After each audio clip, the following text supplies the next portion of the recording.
The challenge for last week was not an easy one, and perhaps I should have made it slightly easier. But let me give you the story from where I had stopped last time. And we spoke about James Prinsep. Of course, James Prinsep was famous for a lot of things that he did in India. But one of the relationships that he developed very early in his life was with a person by the name of Alexander Cunningham. Alexander Cunningham was somebody who came to the Indian shores and then established a strong relationship with James Prinsep. Not only did he do that, he also started taking interest in the same things that James Prinsep was doing.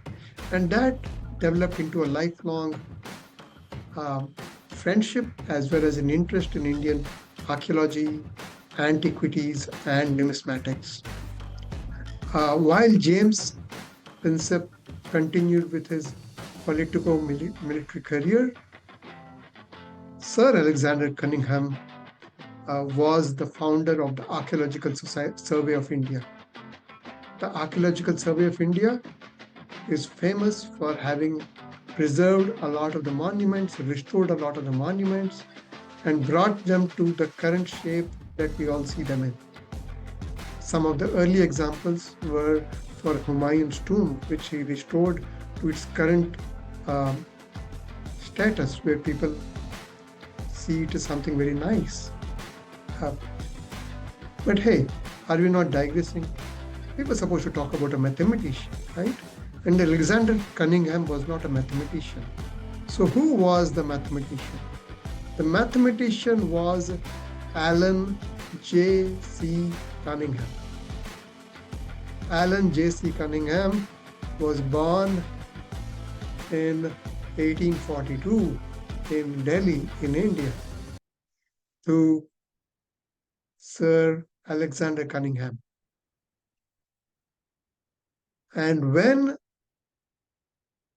he continued to get educated in India, he became one of the first students of the famous IIT Roorkee. For those of you who don't know, IIT Roorkee is one of the oldest engineering colleges in India. And it has to its distinction a number of very famous people who graduated from IIT Roorkee. Once he completed his graduation and then eventually decided to move back to the United Kingdom in 1881, he continued to study mathematics. And while studying mathematics, there were two things which were of particular interest to him: the Mersenne numbers and the Fermat numbers. The Mersenne numbers are in the form of 2 to the power of p minus 1, and the Fermat numbers are in the format of 2 to the power of 2 to the power of n plus 1. And these continued to form a large part of the research of Alan J.C. Cunningham. And Alan Cunningham became famous as a mathematician because of the work that he did in these areas. But again, that's a tenuous link to something that we spoke about, which is Fermat numbers. What are Fermat numbers?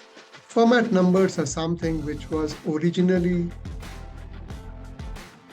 found out by a French mathematician called Pierre de Fermat.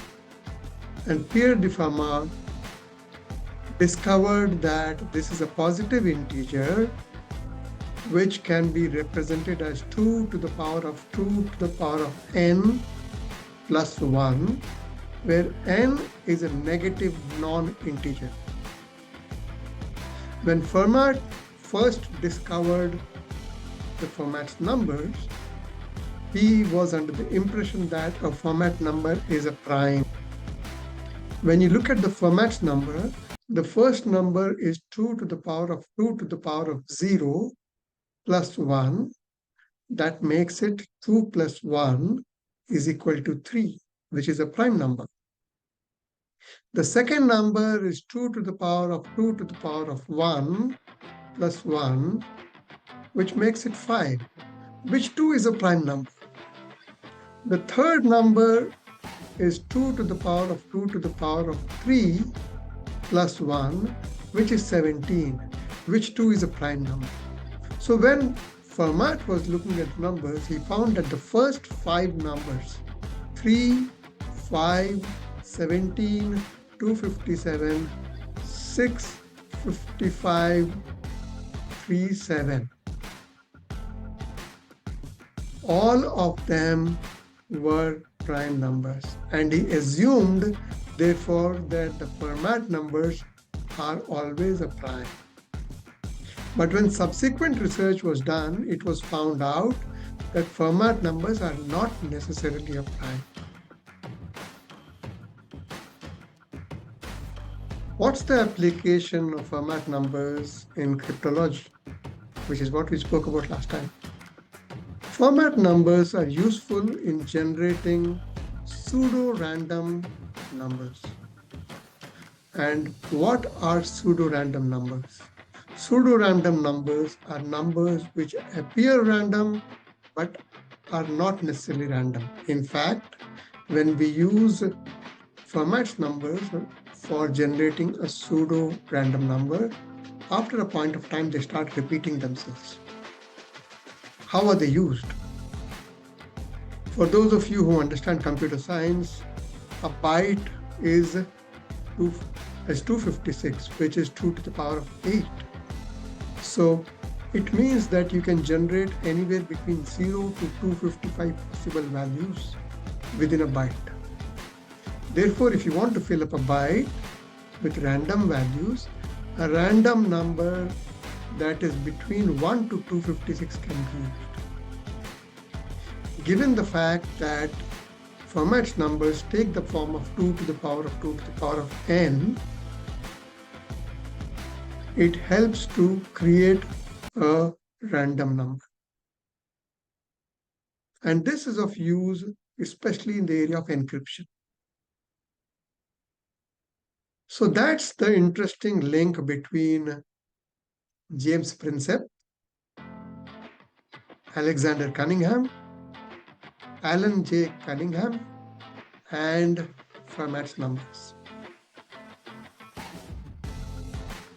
Now that I've piqued your interest about how the history of numbers works and what leads to what, I'll have a much simpler question for you for this Saturday. That is, I'm sure all of you have come with a problem to say, hey, my birthday is the same as somebody else's birthday.